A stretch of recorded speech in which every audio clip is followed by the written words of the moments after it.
Hello everyone, welcome. I'm Dr. Shriful Halim and today I'm going to talk about dead space and ventilation. So the dead space is actually two types. One is anatomic dead space and another one is physiologic dead space. So the anatomic dead space is actually the volume of air that remains inside your conducting airways. So there is no way that it can actually help you in breathing. So this air does not participate in gases exchange. So this is about 150 ml in each respiration. And the physiologic dead space is the real or the functional measurement that this is the real volume of lungs that does not participate in gaseous exchange. And this volume includes the anatomic dead space plus the alveolar dead space. And the apex of the healthy lung is actually the highest contributor of the alveolar dead space. So let's determine the physiologic dead space. For determination, we have a calculation here, and here it states that Vd, or the physiologic dead space, is equals to Vt, or tidal volume, multiplied by partial pressure of carbon dioxide in arterial blood minus partial pressure of carbon dioxide in expired air divided by partial pressure of carbon dioxide in arterial blood. So for remembering, you have TACO, Bt, PACO, PaCO2, PACO, PeCO2, and PACO. TACO, PACO, PACO, PACO. So I brought it from first aid for easy remembering this calculation.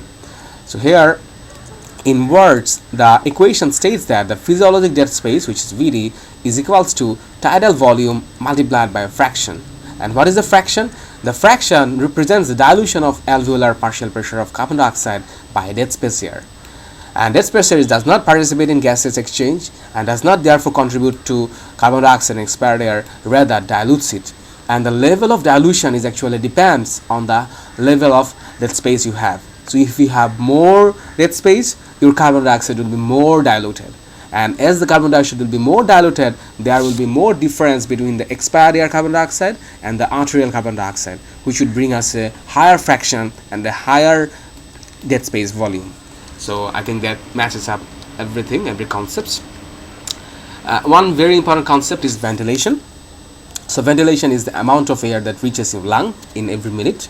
So it can be minute ventilation, which is the total amount of air that enters your lung per minute. It can be alveolar ventilation, which is the total amount of air that enters up to your alveoli.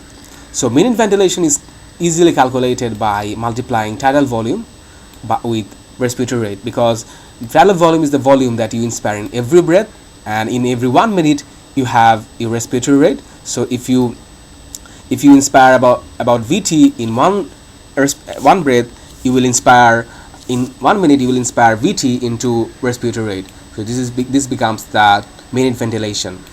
And in alveolar ventilation, we actually measuring only the air that reaches the alveoli. So we have to subtract the Vd, or the dead space volume, from the tidal volume. So we are actually getting, this is actually the volume that reaches the alveoli in every breath. And if we multiply it by respiratory rate, we'll get the volume of gas per unit time that reaches alveoli, which is the Va, or the alveolar ventilation. So here we have a practice problem. The researcher measures alveolar ventilation in a healthy volunteer. And which of the following values accounts for the difference between the minute ventilation and the alveolar ventilation? So what is the main value that actually makes the difference? So the answer should be simply Vd. So Vd is the main contributor of the difference between minute ventilation and the alveolar ventilation. Easy peasy. Here we have another sample problem to actually practice the calculation. Suppose a person with a tunnel volume of 0.5 liter or 500 ml is breathing at a rate of 15 breaths per minute. The partial pressure of carbon dioxide of his arterial blood is 40, and the partial pressure of carbon dioxide of his expired air is 36 millimeters mercury. Now, what is his rate of alveolar ventilation? So this question asked you about alveolar ventilation, and the equation for alveolar ventilation is equals to Vt minus Vd multiplied by respiratory rate. So they have given you the respiratory rate, and also they have given you the tidal volume. So we don't know about the Vd, so you have to first calculate the Vd, and then you can easily calculate the alveolar ventilation. So to calculate Vd, we have the equation, which is Vd is equals to Vt into, so taco, paco, peco, paco. So Vt multiplied by partial pressure of carbon dioxide in arterial blood minus partial pressure of carbon dioxide in expired divided by partial pressure of carbon dioxide in arterial blood. So 0.5 ml multiplied by 40 minus 36 by 40, ultimately 50 milliliters. So the alveolar ventilation will be Vt minus Vd. So Vt here is 500 ml and the Vd here is 50 ml multiplied by respiratory rate, which is 15. So ultimately 6750 ml. So that's all from me today. Thanks all for watching my video.